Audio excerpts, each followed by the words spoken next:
আজকে আমরা শিখব ভয়েস। এই ভয়েস নিয়ে ছোট থেকে বড় সবারই একটা ভয় থাকে যে আমরা ভয়েস কি করে করব, বা কোনো একটা ভয়েস পেলে বা পরীক্ষা খাতায় হোক বা কেউ কিছু করতে দিলেও আমরা ভয়েসটা শুরু কি করে করব। এই শুরু করার ক্ষেত্রে আমাদেরকে শুধু দুটো জিনিস মাথায় রাখতে হবে। ভয়েস জিনিসটা আসলে কি আর টেন্স। এই টেন্স আর ভয়েস জিনিসটা কি, অর্থাৎ পদ্ধতিটা কি, এই দুটো জিনিস যদি আমরা মাথায় ধরে নিই, নিয়মটা আর টেন্সটা একটু উপর উপর যদি আমরা টেন্সটা জেনে যাই, টেন্সের গঠনটা আর কোনটা কোন ধরনের টেন্স যদি আমরা চিহ্নিত করতে পারি, তাহলে আমরা অনায়াসে এই ভয়েস কথাটা ভয়েসটা সলভ করতে পারবো। তো এই ভয়েস শিখতে গেলে আমাদের কোনো নোট দরকার নেই। আমাদের প্রথমত আমাদের স্টুডেন্টদের থেকে মাথা থেকে দূর করতে হবে এই নোট বলে এই ওয়ার্ডটা, যে হ্যাঁ এবার আমি ভয়েস শিখছি, এবার আমাকে নোট লিখতে হবে, বড় বড় নোট মুখস্থ করতে হবে, স্যারকে পড়া দিতে হবে। না, তুমি অনায়াসে তুমি শিখে যাবে। তুমি শুধু ভয়েস টেন্সটা আর তুমি একটা বাক্যের একটা সাধারণ একটা কনসেপ্ট বা সাবজেক্ট ভার্ব উদাহরণ যেটা বলি আমরা স্ট্রাকচার, এই দুটো জিনিস তুমি যদি ভালো করে শিখে যাও, বা তুমি যদি এর রিলেটেড হও, তুমি হয়তো আশেপাশে আছো, কনসেপ্ট এখন ক্লিয়ার হয়নি কিন্তু তুমি এই ভয়েসটা পেরে যাবে। তো চলো আজকে আমরা খুব সহজে আমরা ভয়েস শিখবো, একদম খুবই সহজ, যে দেখবে সেই পারবে ভয়েস। একটা বাচ্চা ছেলে যদি যে ভয়েসটা দেখে ক্লাস 5 6 7 8 অনায়াসে পারবে। তো ভয়েস শেখার জন্য আমাদেরকে শুধু কোনো লেখা দরকার নেই যে ভয়েস কি, কিছু জানতে হবে না, শুধু আমরা ভয়েসের বাংলা জায়গায় থাকবো। এই ভয়েস কথাটার মানে হলো বাচ্চ। ভয়েস কথাটার মানে হলো বাচ্চ, এটা বাস এইটুকুই পড়ে জানবো আমরা। ভয়েস কথাটার অর্থ হলো বাচ্চ। এবার ভয়েস জিনিসটা কি? ভয়েস ভয়েস হলো 3 প্রকার। এবার তোমরা হয়তো শুনেছো ভয়েস 2 প্রকার, একটা প্যাসিভ আর একটা একটা অ্যাক্টিভ আর একটা হলো প্যাসিভ, কিন্তু আদৌ না। আমরা অনেকে টিচার আছে যারা দুই রকম ভয়েস বলে, কিন্তু না, ভয়েস হলো 3 প্রকার। গঠন অনুসারে যদি আমরা লিখি ভয়েস হলো 3 প্রকার। কি কি? একটা হলো অ্যাক্টিভ, একটা হলো প্যাসিভ আর একটা হলো কোয়াসিভ। এই তিনটে ভয়েস। এই কিন্তু অনেকে টিচার আমি লক্ষ্য করেছি, অনেকে টিচার আছে যারা কোয়াসিভ ভয়েসকে তারা ইগনোর করে। জানি না তাদের কি তাদের মাথায় ঘুরে, কারণ সেটা আমাদের জানতে হবে। ভয়েস হলো 3 প্রকার, 2 প্রকার নয়। একটা হলো অ্যাক্টিভ, আর একটা হলো প্যাসিভ,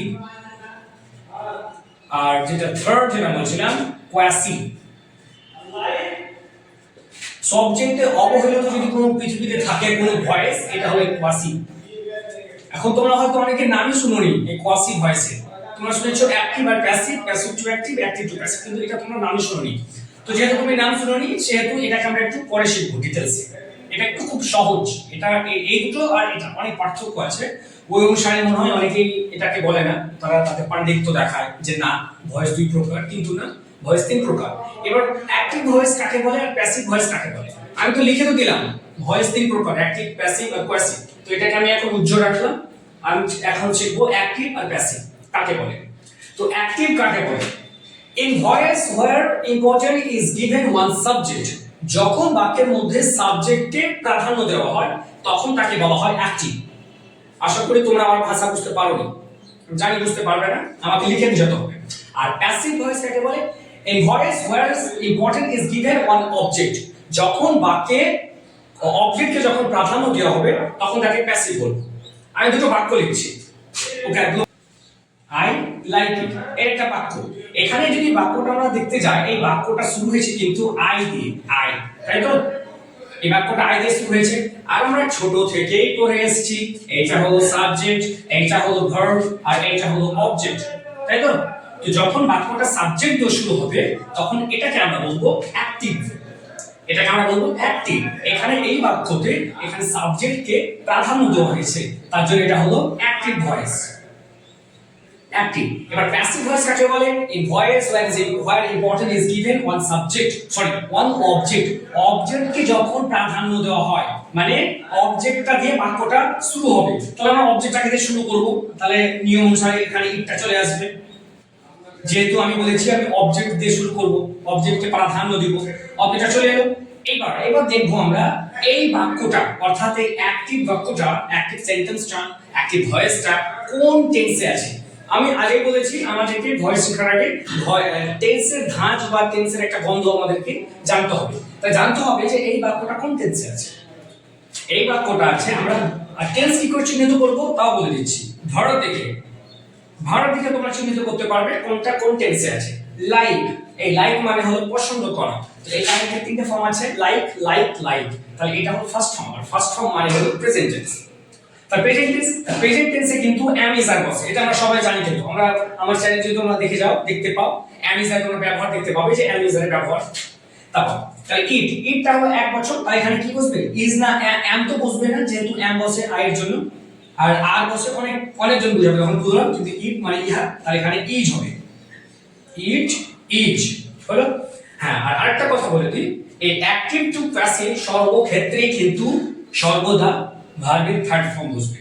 হ্যাঁ, ভার্বের থার্ড ফর্ম, তাহলে এটা ভার্ব, এই ভার্বের থার্ড ফর্ম বসবে। ইট ইজ লাইক। এরপর একটা প্রিপজিশন বসবে, সেটা হলো বাই। এটা কমনলি, এটা সাধারণত বাই, আরো কারণ ইয়ে আছে, অ্যাডভান্স নিয়ম আছে, ওর পরে শিখছি আমরা। It is like by I থেকে মি। এবার এইটার মানে কি আর এইটার মানে কি, এই দুটোর মানে আমরা দেখব। এটা অ্যাক্টিভ, এটা কিন্তু প্যাসিভ হয়ে গেল, এটা আমাদের প্যাসিভ ভয়েস কমপ্লিট। এবার একটু আমরা মানেগুলো শিখব। আই লাইক ইট মানে আমি এটা পছন্দ করি। আমরা সব বলি তো যে আমি এটা পছন্দ করি, বা আমি তোমাকে পছন্দ করি, আই লাইক ইউ, আমরা তো বলি। বা আমি এটা পছন্দ করি, সে এটা পছন্দ করে। এবার ওই কথাটা আমি একটু ঘুরিয়ে বলবো, মানে অবজেক্টটাকে আমি আগে এনে বলবো যে এটা আমার দ্বারা পছন্দ। তার মানে কি, আমি এটা পছন্দ করি, আমি এটা পছন্দ করি, এটা আমার কাছে মানে পছন্দনীয়, বা আমার দ্বারা পছন্দনীয়, মানে এটা আমি পছন্দ করি, একই ব্যাপার। কিন্তু এই প্যাসিভ ভয়েসে বা প্যাসিভ সেন্টেন্সে আমরা কথা বলি না, বিরল। It is like by me, এটা হয় আমার কাছে আমার দ্বারা পছন্দের, এটা আমার দ্বারা পছন্দের, মানে এটা আমি পছন্দ করি। আর অ্যাক্টিভিটি দেখলাম আমরা আই লাইক ইট, এটা আমি পছন্দ করি, এটা আমরা কমনলি আমরা ইউজ করি।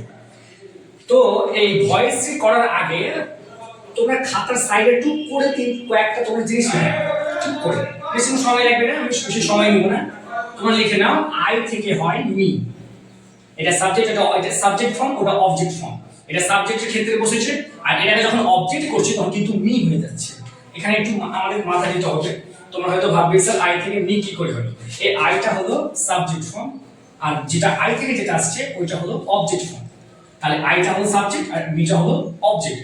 এখানে আমরা উদাহরণ দেখতে পাচ্ছি, এটা সাবজেক্টে বসেছে, আর আই অবজেক্ট ফর্ম কি মি, এই অবজেক্টে বসেছে। বুঝা গেল? ঠিক তেমনি হি থেকে হয় হিম, শি থেকে হার হলো, আবার দে থেকে দেম, ইউ থেকে ইউ, আর উই থেকে আস। 1 2 3 4 5 6, এই 6টা জিনিস আমাদেরকে ভালো করে মনে রাখতে হবে।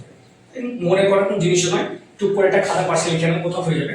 আর যদি নাম থাকে, কোনো নাম, সে নামটাই বুঝবে, নামের বদলে হলো। এবার আমরা দেখবো উদাহরণ সহ, আর টেন্স অনুসারে আমরা কিন্তু ভয়েস টেন্সটা চালিয়ে যাবো, টেন্স অনুসারে।